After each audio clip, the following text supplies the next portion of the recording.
Yo, what is up, everyone? Welcome to a very late breakdown. Sorry. I would say it's my fault. I was really busy.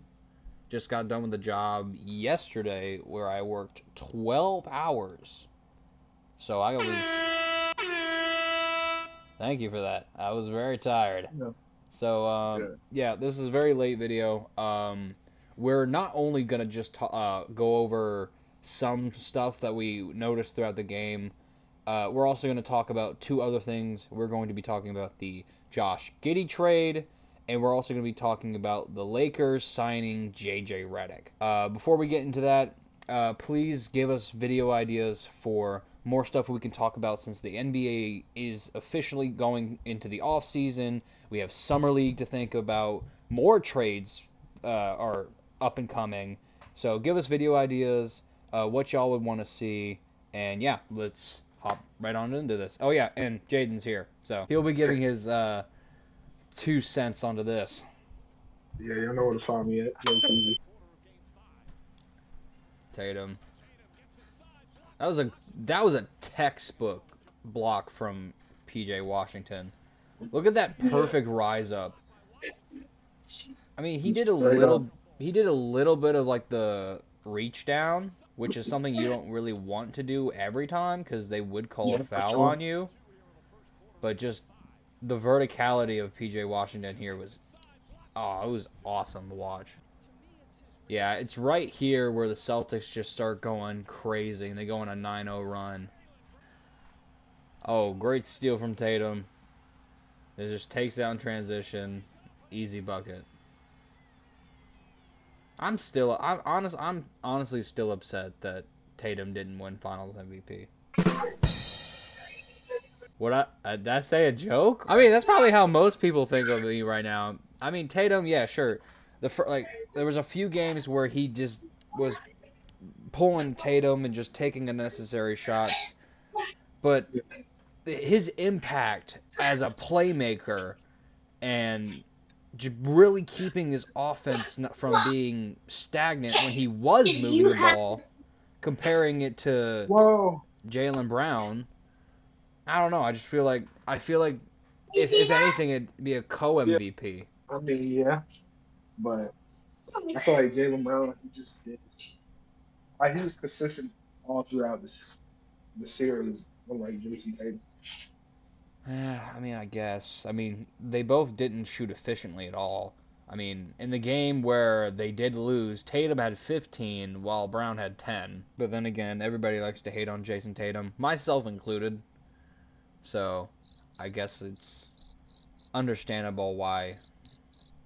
Okay, I'll move on. I'll move on. Do you really think people hate on Jason Tatum? Yeah, everybody hates on Jason Tatum. He's been copying everybody's, signature thing after they won the finals. This dude copied Steph Curry. This dude copied Kobe. This dude copied Kevin Garnett. Like, What, you don't what have else you want? influences as well? But it's like, be original. It's a copycat league. What do you think he's going to be growing up in? But it's like, come on, dude. It's just making it cringe. Of course he is. I I understand mean, that, but at the same time, you learn from your predecessors and the people who you admire, right? but he's just using every great quote. I mean, Kobe didn't come up with the jumping on the table and, you know, holding his arms out. Jordan did that before him. I mean, it's different for Kobe and Michael. I mean, I don't But see how just it'd be much different for Tatum and Curry. They faced off against each other in the finals. Sure, they may not be as tight as Kobe and Michael were, but those are two guys who are competitors and who had got to the highest stage in basketball. And well, I won't say they didn't go blow for blow. Curry was the one who was absolutely dominating, but you still learn from your predecessors. So sure, this dude, learn to be this original, but they're for sure going to be back here either next year or the year after. yeah, I can see that for sure. But this dude even copied Angela Reese. I didn't know that. Yeah. I was like, dude, are you trying to make yourself a meme? Would he just copy her attitude? No, she said something like, she was like, what they gonna say now? What they gonna say now? And Jason Tatum, he's like, what they gonna say now? I mean, I get it. You're a Jason Tatum fan. I know you're I trying to ain't, stick up I, for I'm a Jason Tatum tolerator. Okay, him. okay, I tolerate the A guy, top, but a I'm top. I'm playing devil's advocate at this point and trying to understand why there is so much criticism against Jason Tatum. That is not going towards his inefficiencies when it comes to shooting the basketball in the playoffs or shooting the basketball in the clutch.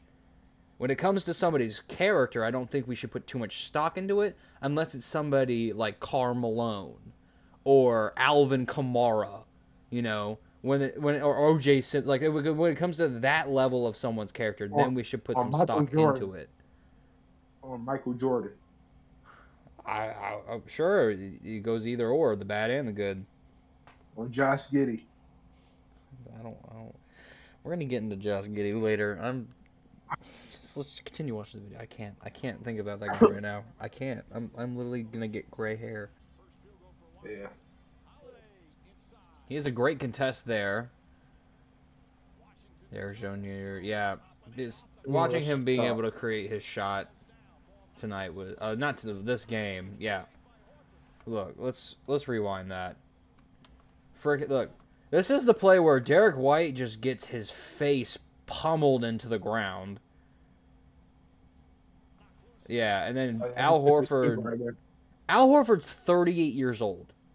He ain't playing like a 38-year-old man out here. Yeah, he's playing like 58. 58? He's playing like he's 30. Really? Yes. This man's got. If I. Who else at 38 besides LeBron James has been this active for diving for loose balls? I mean, yeah, I give him that. I sure as hell didn't see a 38-year-old Dirk Nowitzki or a 38-year-old Vince Carter do that. Yeah, Dirk was freaking running up the court like his feet hurt. Hold up, was there a shove there? No, that's No, a it was a flop. flop. Yeah, then Josh Green. That guy is about to Yes. get when he has to sign a new contract, he's gonna get a good contract. Say bye bye to Tim Hardaway Jr. though. And Maxi Kleber. Yeah, And for sure. Dwight Powell. They're getting rid of all the people. Dallas just looked outmatched. They they really were. It seems like no matter what Luka or Kyrie. Okay, first of all, Oh my. Oh my. this this guy. I just This 5 foot leprechaun. this guy. I hate him. I hate him so much. I don't know why. Like I should be happy for you for making the longest shot in finals history, but at the same I just, time, I just want to slap you across the face. yeah, I just want to kick him in the fucking ass, strangle him. He had a fucking AK-47, blow his fucking brains out. I mean, I wouldn't go that far. What? I mean, sure, let's just put him in a GTA game, throw him under the train. Why not? All right, that's a little too far. Just watching his shot selection throughout the entirety of this series, and the few shots he has made, it's the majority of them Last, have been half. I think he's like what, 100% from half court shots in the finals, because he's only taken two of them and he's knocked down both of them.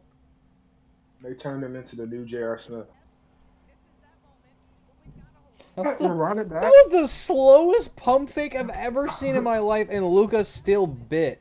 What are you doing? He didn't even get the ball higher than his chest. Look at this. Let's see where he gets the pump fake off. He doesn't even get to his chest before Luka's already up in the air like Drew Holiday is about to be Steph Curry doing a sidestep from the corner. Luka, you're high-fiving the air. And if you think he's going to shoot, just close out and widen your feet. He ain't going to go in between your legs. We need skinny Luka back. Please get skinny Luka back. We need skinny Luka and skinny Zion.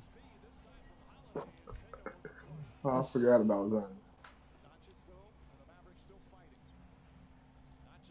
Let's talk about some of the passes Luka was doing this game. It's like, dude, what are you doing? They're not going to show it in the highlights, but he's like throwing behind the back passes and turning the ball over. Like, this is not the freaking All-Star game. Luka had 7 Told turnovers. you, bro. 7 I don't know if you, turnovers. I don't know if you remember something, but something was like, He had a couple in the first quarter. I feel like he had how many? Yeah, he had 2 in the first, 1 in the second. He had 1 in the third, and he had 3 in the fourth. How are you just gonna let him go into the easiest pull-up mid-range of his life? Why are you Why are you all the way back down there? It's Jaylen Brown. You need to hedge this. All right, so this is going to be the second segment of us diving into this signing that the Lakers decided to do with JJ Redick, and we're also going to be looking at. That was a little delayed.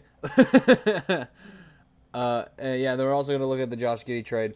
So, before I go off on a huge rant about the Lakers being stupid, what were your first like initial reaction to seeing that the Lakers had signed JJ Redick to a 4-year contract? This man has not coached ah, a single game in his life.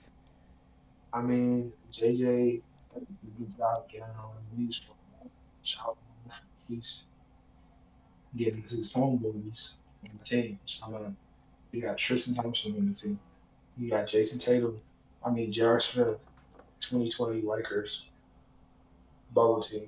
You know, it's just all LeBron, man. Shout out LeBron. Wherever you're at right now, and plus the connection just muffled it, but I think anybody is going to be able to understand exactly what you just said.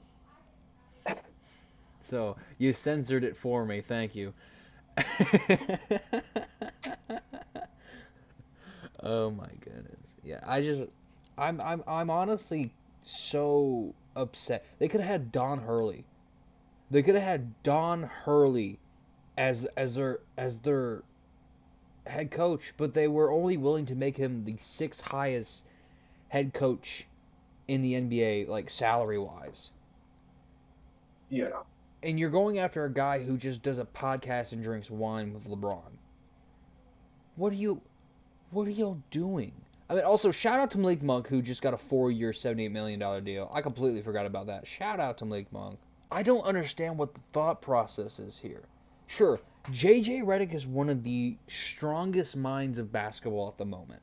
I think this man could be one of the best coaches of all time if he were to have started out as an assistant. There would be so many teams who would love JJ Redick as an assistant right now. JJ Redick, I mean, he is one of the best shooters to ever play the game. And he'd fit so well with every staff roster because of that. He could have done great with the Nuggets. He could have done great with the Timberwolves, the Thunder. He could have gone to, I don't know, maybe the Warriors, the Hawks. Just thinking of 3-point shooting teams. Could have gone to the Celtics. They're one of the higher shooting 3-point teams. The Mavericks, like these type of teams would love you as an assistant. You could have gone back to Philly. It would have been perfect. But no, you decide to, like, for JJ Redick, this is great for JJ Redick, but the Lakers. Shout out LeBron. LeBron even said that he wasn't even going to have a single like decision when it came to head coaching, but that's bullcrap, obviously, because of who they just signed. Yeah. That's cap, yeah, sure. Oh my gosh. I swear, this type of stuff just makes me never want to like watch or touch another watch a basketball game or touch another basketball in my life. This stuff just irritates me. Oh my gosh. The Lakers are a freaking joke. Play every soundboard, every sound, just go for it.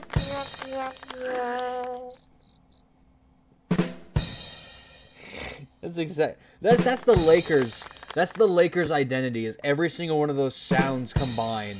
That's the best way anybody could analyze as this failure of a franchise at the moment.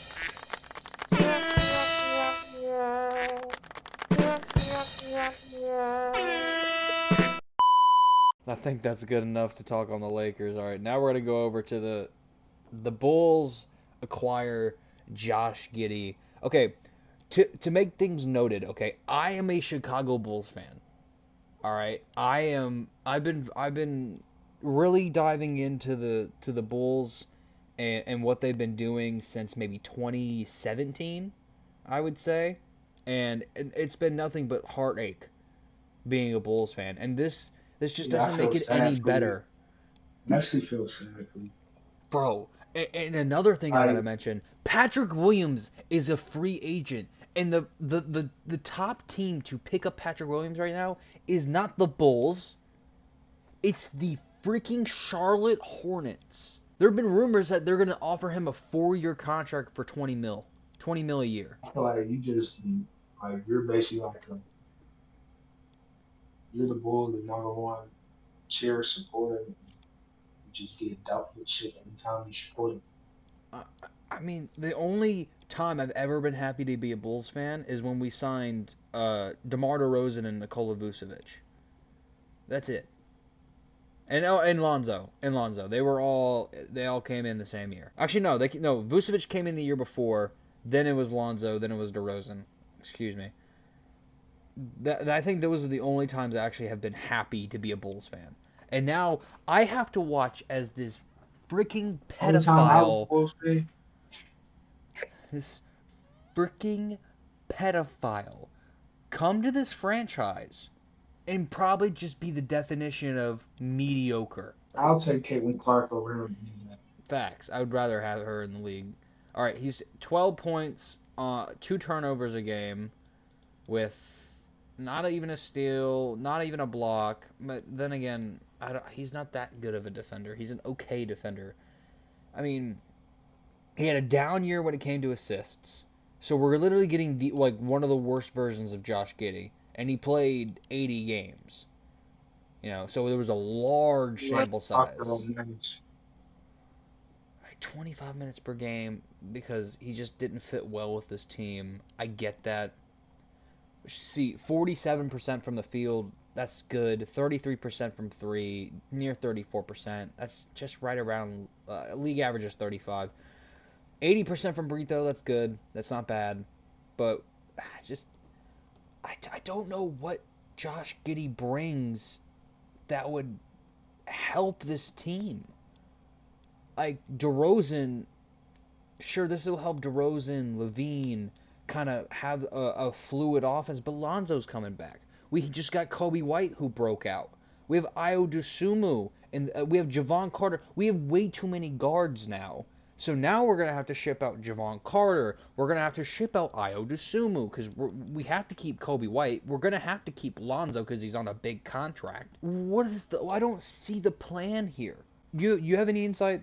Because I could talk on this for 10 days straight. You keep going over. I'm just letting you spew your whole hatred towards Josh Giddey. Let it all out, man. Let it all out. Okay, it's just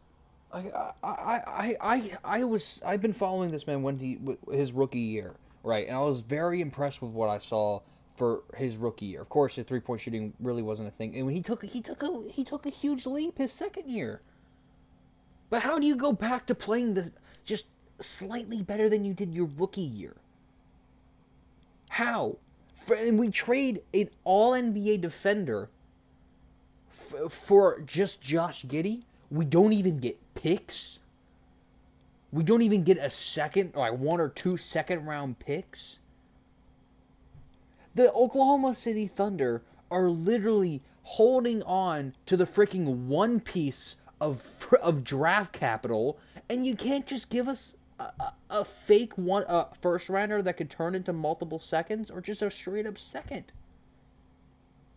You have so many picks. Why didn't we want a pick for Josh Giddey? I don't get it. It's just mind-boggling to me. Sure, Josh Giddey could break out and become either perennial all-star or an You know what I'm all-star. starting to realize? What? I feel like you actually like Josh Giddy. No, I Leave me style. I think his game could fit well if he learns how to shoot the ball. But Giddy as a person, I don't really like because he's he's very he's like subtle arrogant, and I hate it. I hate people who are like subtly arrogant. Like there's Anthony Yeah. Edwards who's like he's not cocky. He's very he's pridefully Man, mature is what I would say. it seems like you really know a lot of stuff on Josh Giddy. I followed this guy since the beginning of his career. This guy Yeah, was that's kind of sad. he was an interesting prospect to me. Of when the allegations first came out about Josh Giddey, I literally had a freaking like a mind attack. I didn't have a heart attack because I don't care about the guy that much. But my mind was just blown. Like, Yeah, let how are me get you out. this stupid Listen, when you have this much promise? Like as Josh Giddey does, because he's what six? He's a six I eight think I playmaker think point guard. you just gotta stop researching about Josh Giddy for a couple of days and go outside. Now the only thing I have to worry about as a Bulls fan is can you produce for this franchise? A franchise that will chew you up and spit you out more viciously than New York will, okay? When you come to Chicago, you better embrace Chicago. Because if you don't, we don't care, okay? Chicago fans booed freaking Jerry Krause while his wife was there. This is a dead man who brought them 6 rings. They still booed him. Okay? Bulls fans got no remorse. It seems like you need to go to a Bulls game one of these days. I'm going to a Bulls game next year. 100%. I've been to Chicago for a Bulls game. I went to a Bulls game where it was the Bulls versus Celtics in Chicago. This was the game where they literally had the worst. Hold up. Here it is. This freaking game here.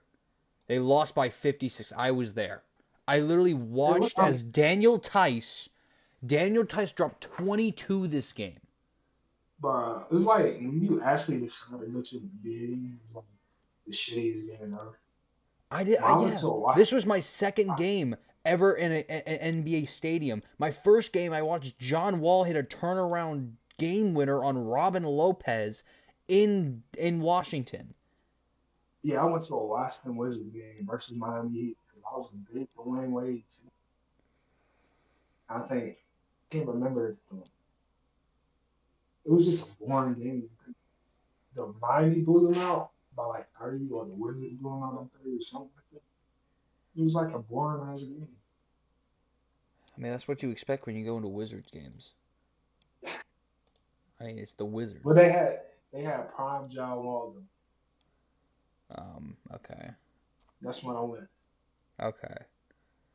Yeah. I forget what year. Maybe that was 2017 when I went to my first game. 2017, and I watched. I'm not kidding. 2017, it was John Wall hit a turnaround mid range. It was on the right wing, right by the right edge of the free throw line, over Robin Lopez. Hold on, I'm gonna go see if I can find the clip. Freaking watch Robin Lopez here. This is Marcin Gortat. This is old, bro. Literally watch him shoot it over freaking Robin. It gets switched onto him. I watched this happen in real time. Where were you at? I was on the right hand side over here, but farther back in the row. So you actually went to a good game. Yes, I actually went to a good game, surprisingly. But as a Bulls fan, this was heart wrenching. I bet you was crying too. Back and over in this area right here where I'm circling my mouse, that's where I sat. It was over in here. You was crying too. I wasn't crying, but I was sure as heck upset. Oh my gosh. This brings back nightmares, dude. Man, I wish you could just First ever game I ever go to. Like I gotta watch this. Here, let's go look push up that back. stat line. Yeah, this one we had Doug McDermott. He went 2 of 11. Taj Gibson, for 11. Robin Lopez had a good game. He had a decent game for scoring wise. We had Denzel Valentine. We didn't have Zach LaVine on the team yet. This is how trash. We had Bobby. This is how long ago it was. Bobby Portis was still a Bull. He had 13. Our leading scorer was Denzel Valentine. All right, so this has been the breakdown of of Game 5, along with the going over our opinions on the JJ Redick trade signing and the Josh Giddy Yeah, yeah, trade. yeah. We just checking shit like that. Yeah. So, thank y'all for tuning in. If you made it this far, Yeah, comment appreciate y'all. comment the Bulls suck, and yeah, peace.